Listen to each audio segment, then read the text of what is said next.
కోడలి auto. ఉదయాన్నే చాలా హడావిడిగా పావని తన ఆటోని నడుపుకుంటూ ఉంటుంది. అలా వచ్చిన డబ్బులతో తన అత్తామామని చూసుకుంటూ ఉంటుంది. ఒకరోజు అత్తగారు, అమ్మా పావని, ఎందుకమ్మా ఇంత కష్టపడుతున్నావు? ఆ ఆటో తప్ప ఇంకేమన్నా ఉంటే చూడు, నేను కూడా కలిసి పని చేస్తాను. ఆటో నుంచి వచ్చే డబ్బులతో మనం చాలా సంతోషంగా ఉంటున్నాం కదత్తయ్యా. కొన్ని రోజులు పోయిన తర్వాత నేను మీరు ఇంటి దగ్గరుండి ఏదైనా పని చేసుకునేలాగా చూస్తాను అని అంటుంది. అందుకు తను సరే అని అంటుంది. రోజులు గడుస్తున్నాయి. తను దాచిపెట్టిన డబ్బులతో ఒక చిన్న హోటల్ని తన ఇంటి ముందే ఉంచుతుంది కోడలు. అప్పుడు అత్తగారు పార్వతి, అమ్మా, ఎంతో కష్టపడి హోటల్ని నిర్మించుకున్నాం. దేవుడి దయ వల్ల మనకు లాభాలొస్తే అంతే చాలు. ఇక మనం వెనక్కి తిరిగి చూసుకోవాల్సిన అవసరం ఉండదు. అవునత్తయ్య, మనమింక వెనక్కి తిరిగి చూసుకోవాల్సిన అవసరం ఉండదు.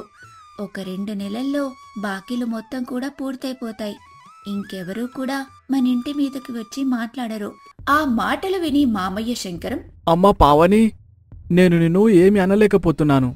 నువ్వు కోడలివి కాదు, మా కూతురివి అని కంటతడి పెట్టుకుంటాడు. దానికామె కొంచెం బాధగా అక్కడ్నుంచి వెళ్ళిపోతుంది. అలా తను ఆటో నడుపుకుంటూ ఉంటే ఇక్కడ అత్తయ్య మావయ్య వాళ్ళు హోటల్ నడుపుకుంటూ డబ్బు సంపాదిస్తూ ఉంటారు. అలా రోజులు గడుస్తూ ఉంటాయి. ఒకరోజు పెద్ద వర్షం పడుతూ ఉంటుంది. అయ్యో, ఇప్పుడు ఆటోని వర్షంలో తీసుకెళ్లడం అంత మంచిది కాదు. సరే, ఇంటికి వెళ్ళిపోవడమే బెటర్ అనుకుంటా అని ఆలోచిస్తూ ఉంటుంది. ఇంతలో సింధు అనే ఒక అమ్మాయి అక్కడికొచ్చి పావనితో, ఏమండి, నేను చాలా దూరం వెళ్ళాలి. మీకు సురేష్ గారి హాస్పిటల్ తెలుసా? తెలుసు, కానీ అది చాలా దూరం కదండి. పైగా బాగా వర్షం పడుతుంది. ఈ వర్షంలో అంత దూరం రావాలంటే చాలా కష్టం. దయచేసి కాదనకండి. నేను ఈ డబ్బులు వేరే వాళ్ళకి కట్టకపోతే నా భర్తని జైల్లో పెడతారు. ఆ మాట వినగానే పావని, మీరు ఏదో కష్టంలో ఉన్నట్టున్నారు.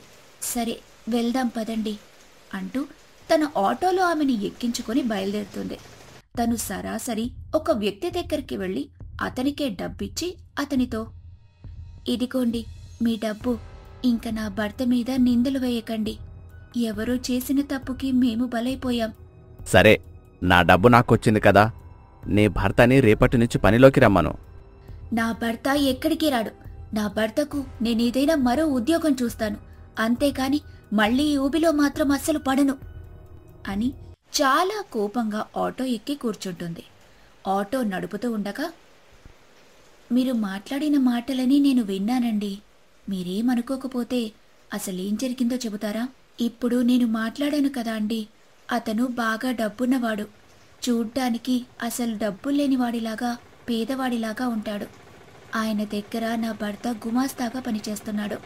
నా భర్త చదువుకున్నవాడు. ఈయనకి బాగా ఆస్తిపాస్తులున్నాయి. అన్ని లెక్కలు జాగ్రత్తగా చూసుకుంటూ ఉంటాడు. అయితే 3 రోజుల క్రితం 1,00,000 రూపాయల లెక్క తేడా వచ్చింది. ఆ లెక్క మొత్తం నా భర్త తీసుకున్నాడని నా భర్త మీద నింద వేశారు. చూడండి రంగయ్య గారు, నేను ఎంతో కాలంగా ఇక్కడ పనిచేస్తున్నాను. నేను ఎలాంటి వాడో మీకు తెలీదా? దొంగ దొరికిన తర్వాత ఎన్ని మాటలైనా చెప్తాడు. ఖచ్చితంగా 1,00,000 రూపాయలు నువ్వే తీసుకున్నావని నాకు అర్థమవుతుంది.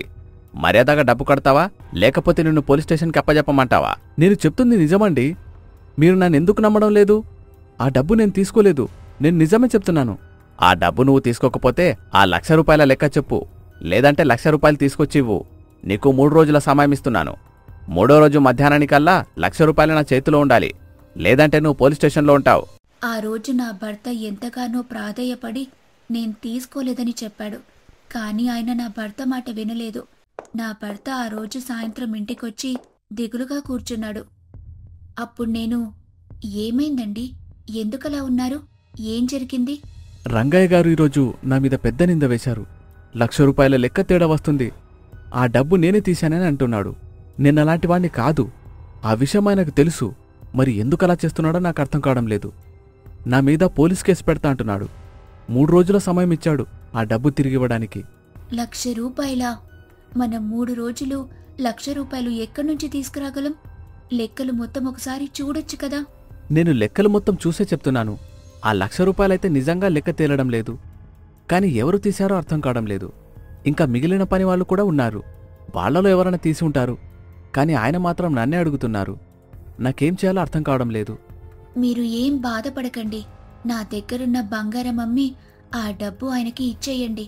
ఇక మన జోలికైన రాడు. అలాగే అక్కడింక మీరు పని చెయ్యొద్దు. ఎక్కడైనా వేరే పనికి ప్రయత్నించండి. 3 రోజుల్లో నేను ఆ డబ్బుల్ని ఏర్పాటు చేస్తాను. సింధు, ఆ డబ్బు నేను దొంగిలించలేదని నువ్వు నమ్ముతున్నావు కదా? నా భర్త ఎలాంటివాడో నాకు బాగా తెలుసు. ఎవరో నా భర్త మీద నింద వేస్తే నేను నమ్మను. ఆ దొంగ ఎవరో ఆ భగవంతునికే తెలుసు. నిజానిజాలు ఏదో ఒక రోజు బయటపడతాయి. ఆ రోజు సరాసరి వాళ్లతోనే మాట్లాడొచ్చు అని ఆ రోజు నేను నా భర్తకి ధైర్యం చెప్పాను. నా దగ్గరున్న బంగారం అమ్మి డబ్బు తీసుకురావడానికి నాకు ఈ సమయం పట్టింది. ఆ డబ్బు అతనికి తిరిగిచ్చేశాను.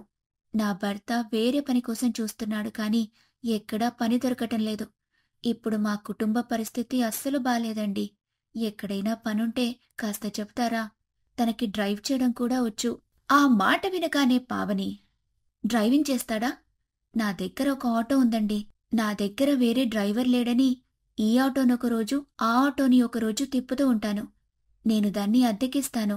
నాకు నెల నెల డబ్బులు కడితే అంతే చాలు. వ్యాపారమైతే చాలా బాగుంటుంది. చాలా మంచి సలహా చెప్పారండి. ఏమనుకోకుండా మీరు మా ఇంటి దాకా వస్తారా? మా ఆయనతో ఈ విషయం చెబుదాం. ఆయన ఖచ్చితంగా ఒప్పుకుంటాడు. అందుకు తను సరే అని అంటుంది.